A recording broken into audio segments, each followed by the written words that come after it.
creo que la gente no entiende esto de quién en su sano juicio elegiría pasar a formar parte de una comunidad que no tiene trabajo, que tiene expectativa de 35 años de vida, que va a ser rechazada. Digo, em, lo que elegís es si vas a seguir fingiendo o no. Finanzas Nómadas nace de una idea simple. La libertad no depende del lugar donde vivas, sino de cómo te relacionas con tu dinero. ¿Es realmente una elección trabajar de forma independiente o a veces es la única forma de sobrevivir? Hoy tengo el enorme placer de conversar con Tina Such, una talentosa, increíble creadora de contenido, directora de un espacio creativo LGBTIQ+.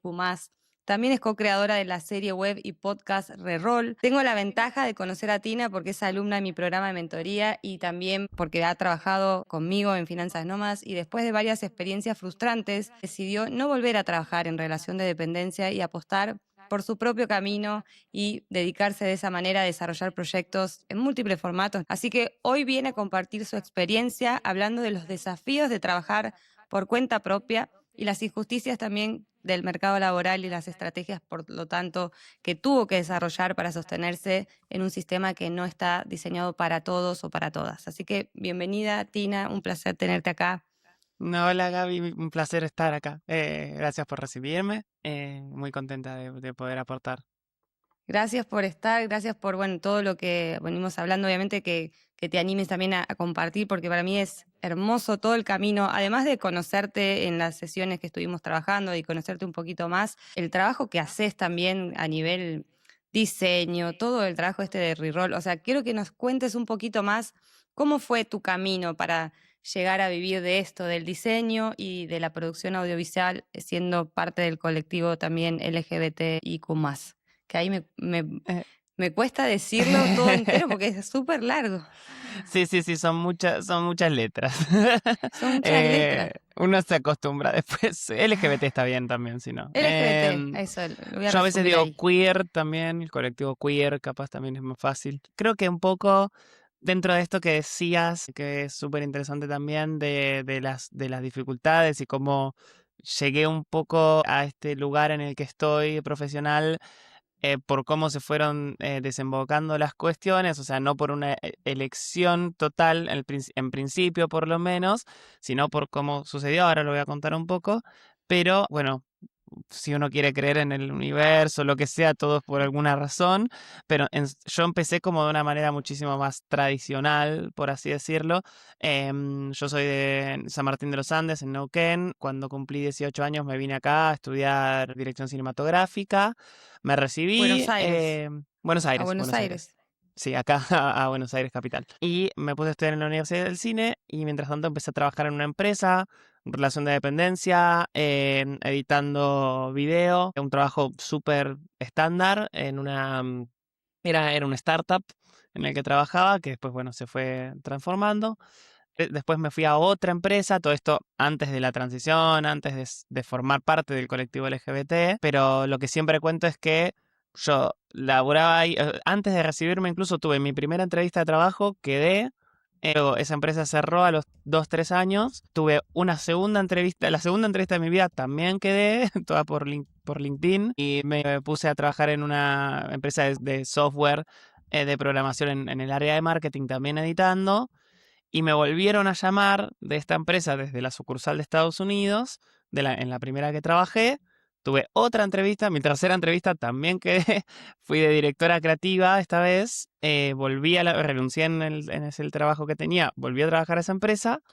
Y lo más llamativo es que ahí fue cuando transicioné, cuando estaba laborando como directora creativa, y el cambio fue abismal. O sea, pasé a trabajar en el puesto más bajo, a dejar de tener entrevistas personales con clientes.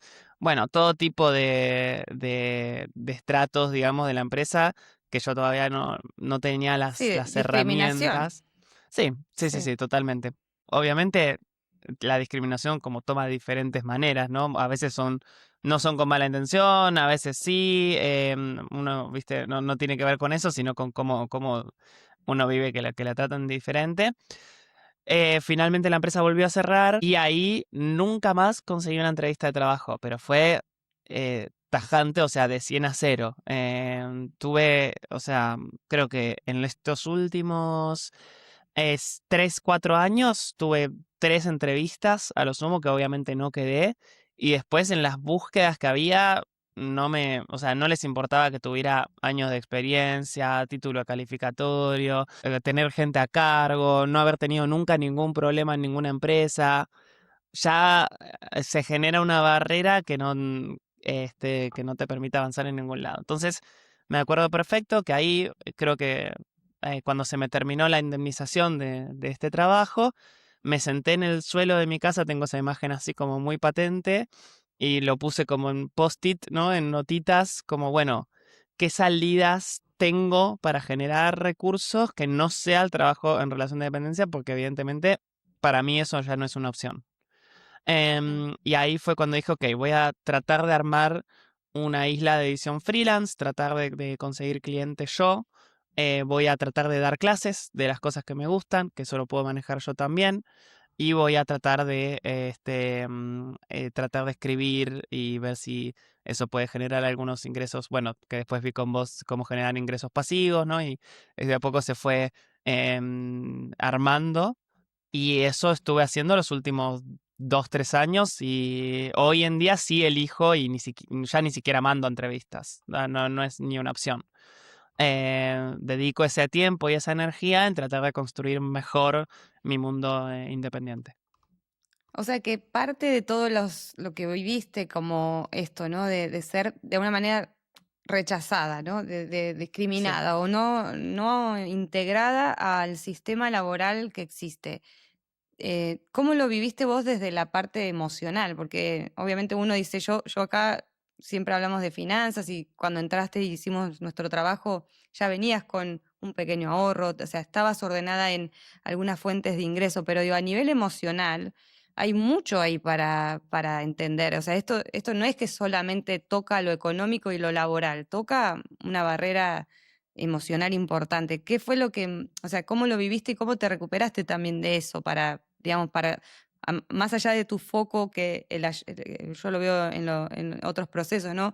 Cuando uno se centra en algo, pone su foco ahí y lo emocional lo empieza como a trabajar con ese acompañamiento. Pero vos cómo lo viviste particularmente, porque creo que hay mucha gente en tu situación y que es importante también que sea, digamos, conocido, que esto impacta no a nivel solamente económico, sino a nivel social y emocional, ¿no? Que eso es un total. poco el asunto. Sí, sí, creo que debe ser, me imagino, muy similar a otras formas de discriminación que hay, ¿no? Que personas con alguna discapacidad o migrantes, bueno, también en tu caso algo te debe tocar seguro, o personas acá en Argentina que vengan de otros países de Latinoamérica, que hay mucha discriminación en ese sentido también, o sea, y obviamente personas queer como yo. Pasa esto que hasta el día de hoy es una lucha en el sentido de que es por más de que uno lo trabaje y que en el círculo a una la acepten y la quieran, tanta violencia institucional y tanto que se dice, y más ahora con las redes y todo, en algún punto te toca y te lo crees en algún Mm. punto. Entonces eso afecta muchísimo. Creo que a mí lo que más me ayuda seguro es que justamente esto también desemboca inevitablemente en que terminás trabajando, en el mejor de los casos, con personas que están en tu misma situación, ¿no? Yo, el espacio donde doy clases son gente súper amorosa, las personas a las que le doy clases son en su gran mayoría queer, mis Mm. clientes, tengo clientes fundaciones, ONGs, organizaciones que trabajan para combatir el VIH o un montón de cuestiones que tienen que ver con también activismo y militancia. Mi pareja también trabaja con organizaciones así. Entonces una también se va armando como esa red por lo que tiene de bueno es que trabajo con toda gente que está en mi misma sintonía, que Sí. antes, incluso antes de la transición, yo ya tenía posturas políticas como bien marcadas y no las compartía con las personas con las que trabajaba. Entonces eso es una ventaja emocional que tengo muy fuerte porque trabajar para cuestiones cuyo producto yo esté de acuerdo, ¿no? Porque antes, no sé, yo Exacto. editaba vendiendo productos con los que yo no tenía nada que ver. Y ahora es como que, bueno, editaba tus capítulos y me quedaba viéndolos porque me interesaba, o bueno, edito videos esto para las ONGs, o me llaman antes, ahora ya no, pero por cómo está toda la cuestión en el país, pero antes me llamaban en junio muchas veces para hacer videos de conmemoración del Día del Orgullo, entonces todos temas Ah. que a mí me Sí, interesan. como que conectaste propósito dentro de, o sea, lo que entiendo, ¿no? A veces uno tiene Sí, que pasar por estas situaciones de la pérdida de lo que era conocido, y a veces viene de afuera, otras veces decidimos nosotros. Lo bueno es que, bueno, el proyecto sí en sí que trabajaste o que creaste está alineado con tus valores. Y sí, después de que fuimos haciendo, obviamente, un trabajo más fino, cada vez más alineado con tus valores. Y eso conecta, de hecho a mí me pasa mucho, ¿no? O sea, cuando trabajo con distintas personas, normalmente conecto mucho con el migrante, el que se fue, las mujeres o las personas que son menos representadas. Ese es claro, el punto que a mí me genera esa unión.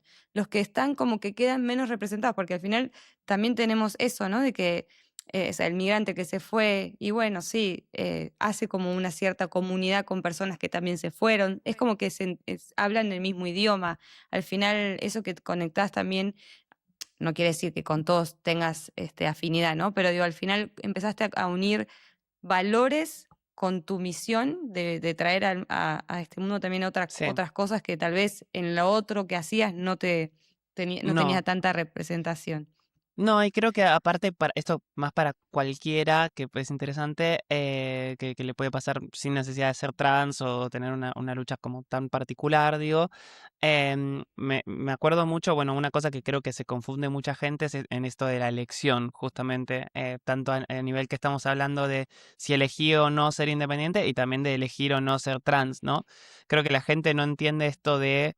eh, ¿quién en su sano juicio elegiría pasar a formar parte de una comunidad que no tiene trabajo, que tiene expectativa de 35 años de vida, que va a ser rechazada? Digo, em, lo que elegís es si vas a seguir fingiendo o no, pero Mm, la sensación mm, de odio y de falta de seguridad que tenía antes convertida en lo genuino es muy transformador y a nivel trabajo esto, ¿no? Que es como lo mismo que hablamos hoy, que le pasa a mucha gente de esa defensa que se pone la mente que es para protegerse, que dice, no, que si me voy de este trabajo, que qué me va a pasar, que no voy a conseguir trabajo, que no voy a tener recursos, que bueno, es algo que se pone en la mente para protegerse, pero cuando uno logra bajar y confiar, al final del otro lado hay algo muchísimo mejor, pero es dar ese salto de animarse, y no significa que no van a estar esos peligros o que no va a estar esa confusión al principio, pero bueno, es esa odisea que hay que atravesar y no queda otra que animarse y tirarse a la pileta.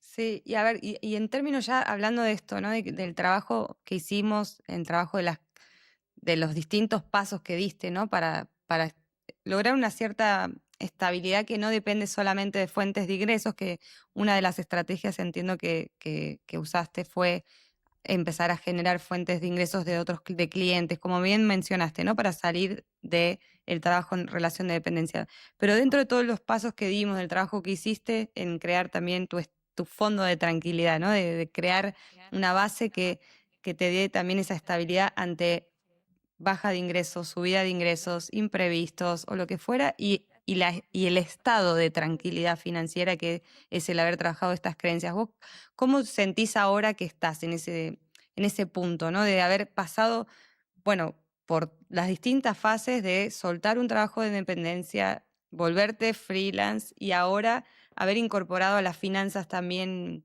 con otra perspectiva, porque no es que queremos decir que no había finanzas, o sea, me encanta porque mucha gente me dice, no, yo no tengo finanzas, no, todos tenemos, solo que bueno, Claro. quizás las mirás, no las mirás, las ordenás.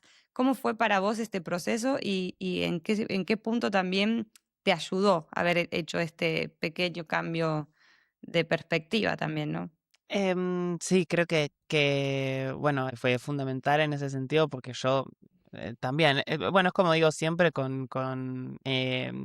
la transición, es como que yo vivía una vida como muy dentro de un tupper en algún punto en todo. De hecho, Mm. yo no era una persona como muy activista en lo político, no tenía idea de mis finanzas, o sea, tenía mi dinero y más o menos lo ordenaba, pero nada muy consciente. Y con la militancia y con el género tampoco. Entonces, es como que, nuevamente, en mi caso no fue por elección, fue porque, bueno, de repente te tenés que involucrar en lo político, te tenés que hacer cargo de tus finanzas.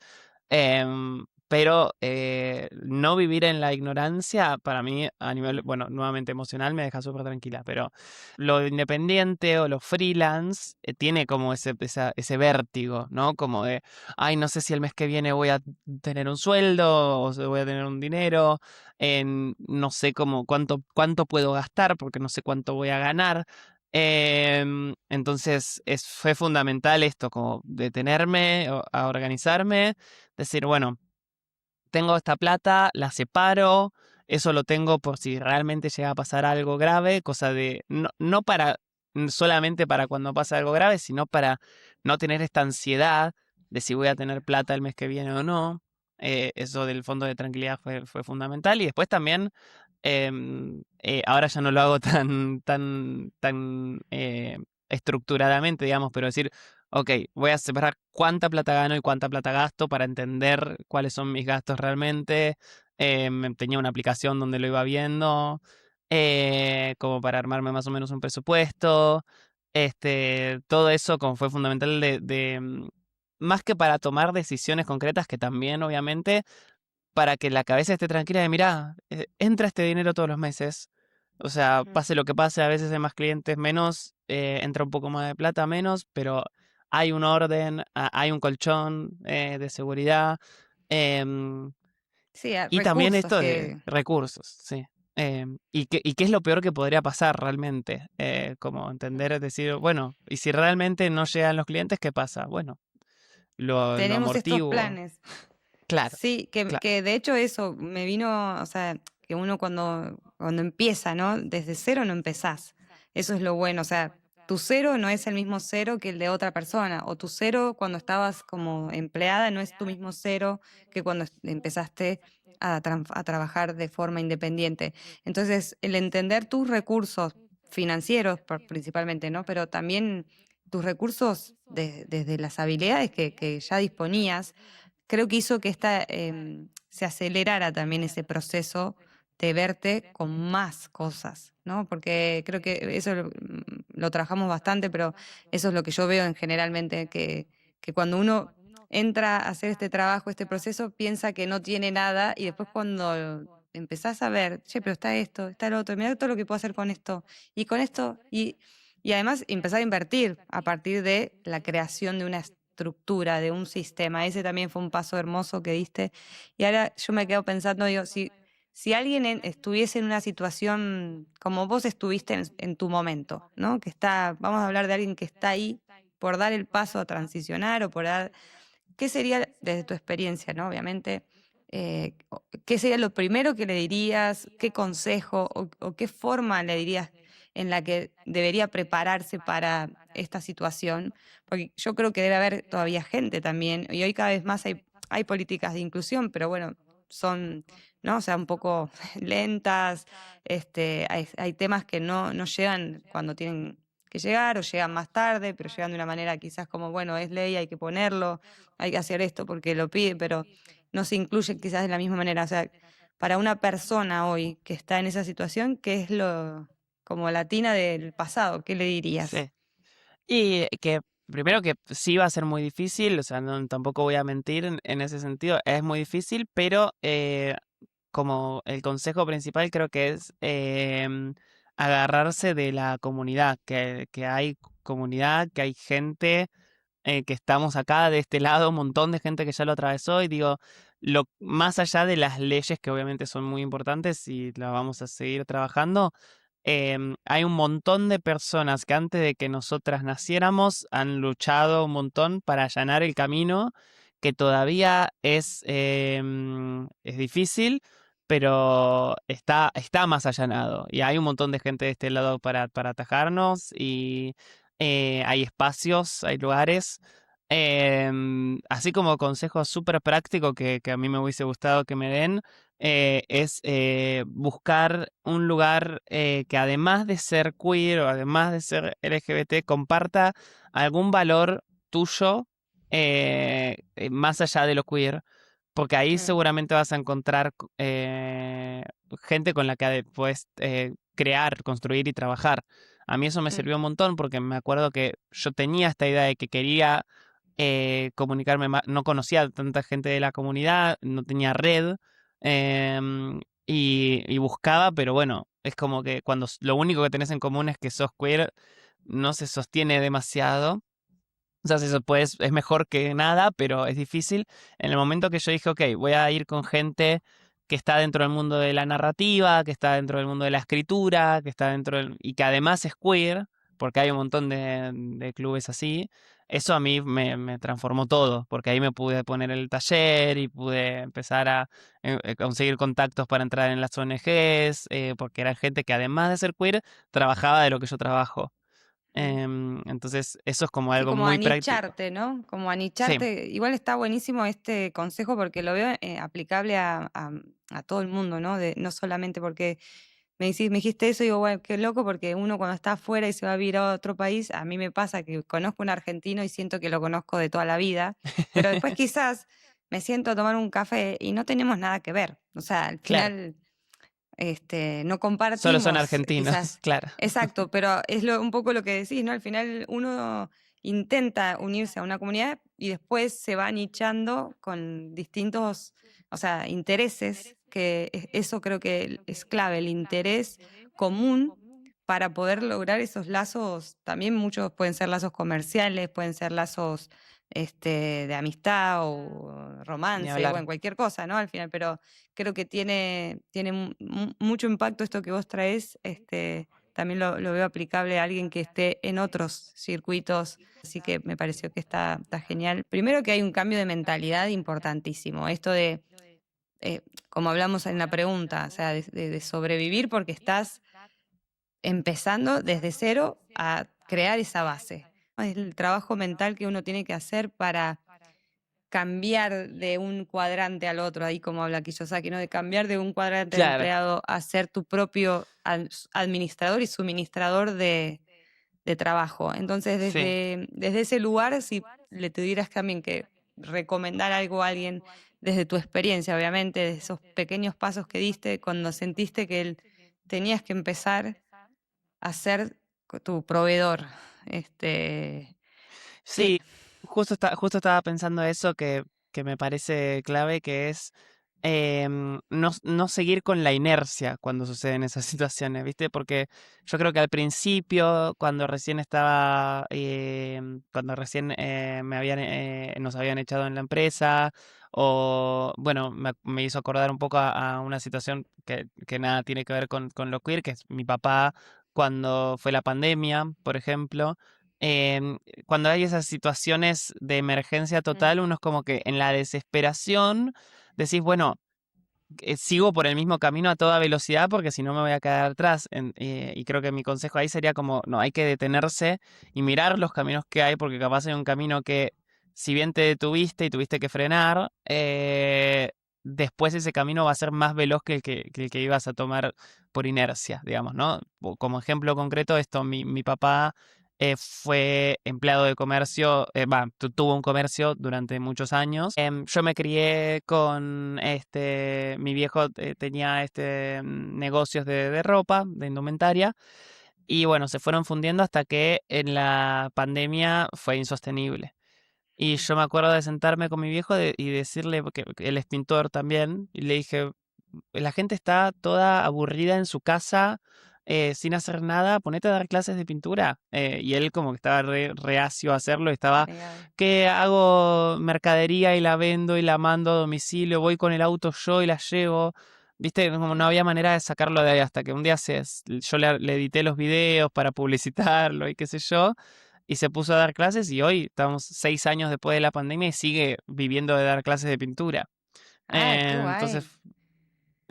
Sí, sí, sí, para mí eso como... Y mi papá, o Como sea, no tuvo nada que ver. desvelarse, ¿no?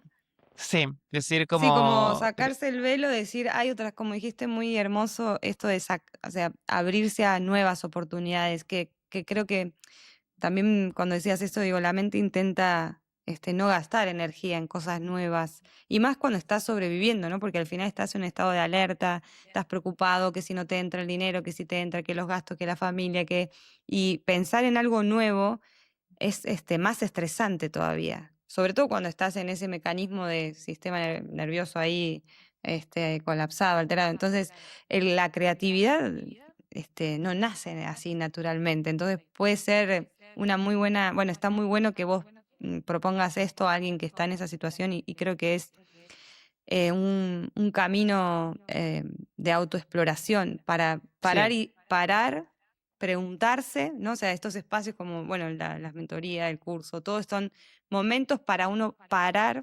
preguntarse, hacer su autoexploración y desde ahí proyectar qué es lo que le gustaría vivir.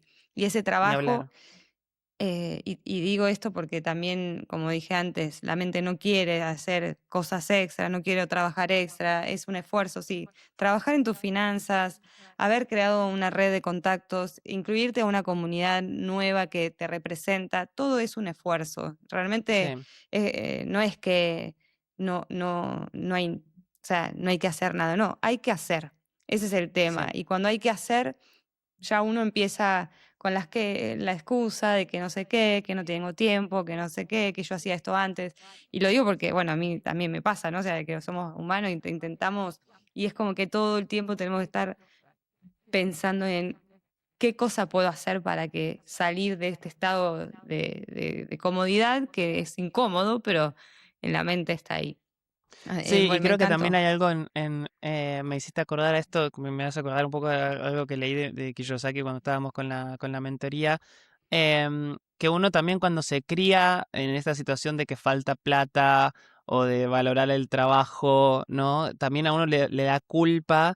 Ponele, a mí me llegaban capaz algunos clientes que no eran buenos para lo que yo necesitaba hacer, o un trabajo que no me gustaba, como por ejemplo antes yo iba a filmar a locaciones. Y uno cuando está con esa mentalidad de haberle faltado el trabajo, digo, no puedo rechazar un trabajo una vez que me surge la Mm, oportunidad. Pero realmente hay que pensarlo como yo ese tiempo y esa energía la puedo dedicar al 100% a conseguir algo que me guste más o que me genere más plata por menos tiempo, por menos esfuerzo. Y a mí me costó eso hasta que dije, bueno, basta, no voy a filmar en más a ningún lugar. Y dedico ese tiempo a conseguir más trabajos de animación, que era lo que me gustaba a mí, o a dar más clases o a escribir, ¿viste? O incluso, no lo digo por menospreciar trabajos más chicos, de hecho todo lo contrario. Hay un autor que a mí me encanta de fantasía, que es del mundo donde vengo yo, que tiene sus clases de la que él da en la universidad gratis subidas a YouTube, que se llama Brandon Sanderson, que él dice, yo mis primeros 3 libros los escribí laburando en un McDonald's, básicamente, dando vuelta a claro. hamburguesas.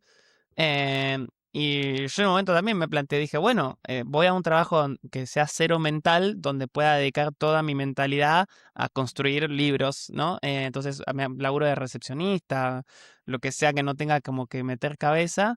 Y bueno, es como que esos trabajos sirven para otras cosas también. Al final, bueno, yo decidí como, no tengo Enfocarte. tiempo de escribir, pero bueno, Ujú. me dedico a cosas más mentales que me gustan, ¿no? Y eso me genera recursos. Esas son elecciones que uno hace. Si me tuvieras que decir en qué estás trabajando para tu futuro, pensando en esto del mismo podcast Reroll, o sea, también para que conozcan un poco más de eso, ¿qué se viene? O sea, ¿en qué estás ahí creando? Incluso Em, también si te quieren encontrar para que le des clases, también lo mismo va a quedar acá sus datos para que ustedes la puedan buscar en Instagram, en YouTube, bueno, donde ella está. Bueno, yo en lo que estoy construyendo y para lo que estoy construyendo siempre es por contar historias, que es lo que es realmente mi pasión, así que estoy tratando de cada vez más hacer más asesorías de guión y de escritura. Y después estoy muy metida en lo que es el mundo de los juegos de rol, doy clases de eso y tengo espacios LGBT y no LGBT de juegos de rol.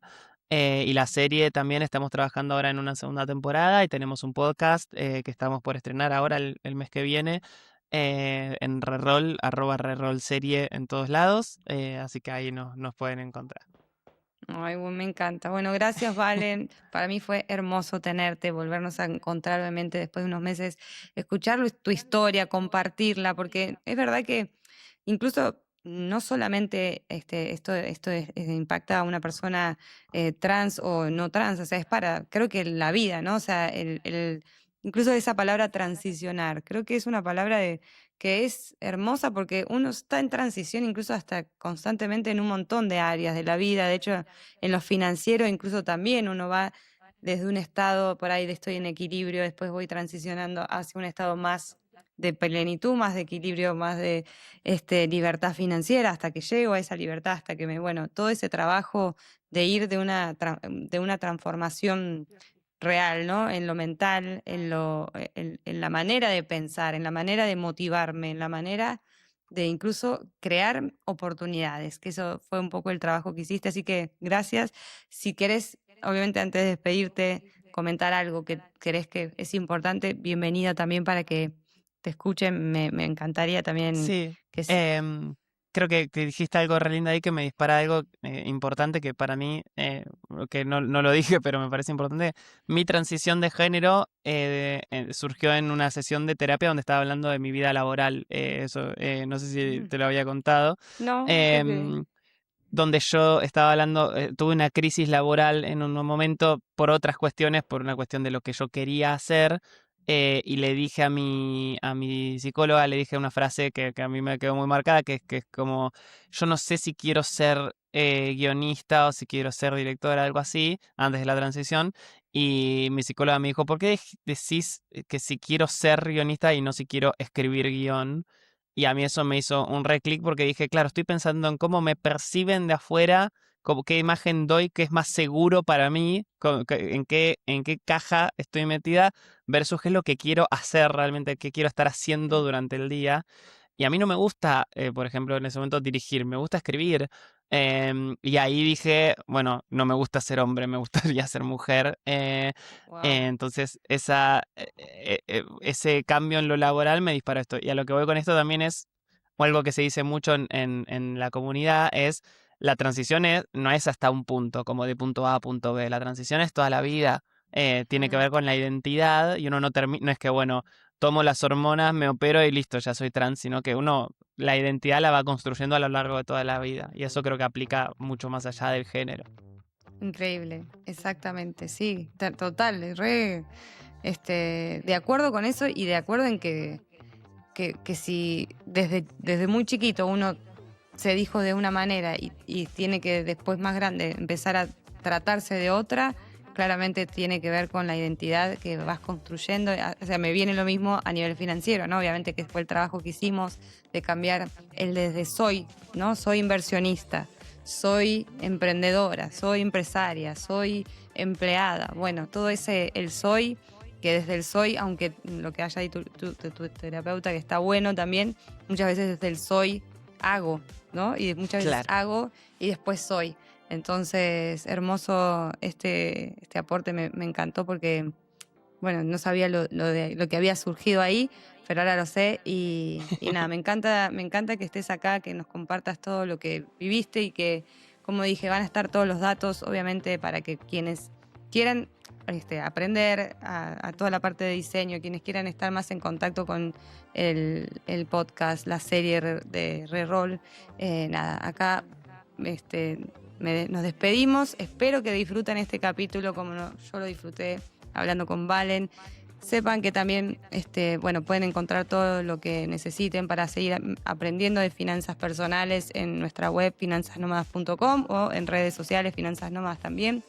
Gracias, Valen, nuevamente. Gracias Muchas a todos gracias por a vos, estar Gaby. acá, acompañarnos en este episodio tan especial. Y bueno, no olviden seguirnos también y suscribirse al canal para estar ahí atentos a lo que viene. Así que recuerden que, como digo siempre, sus finanzas no tienen por qué quedar en un solo lugar. Un abrazo para todos. Hermoso.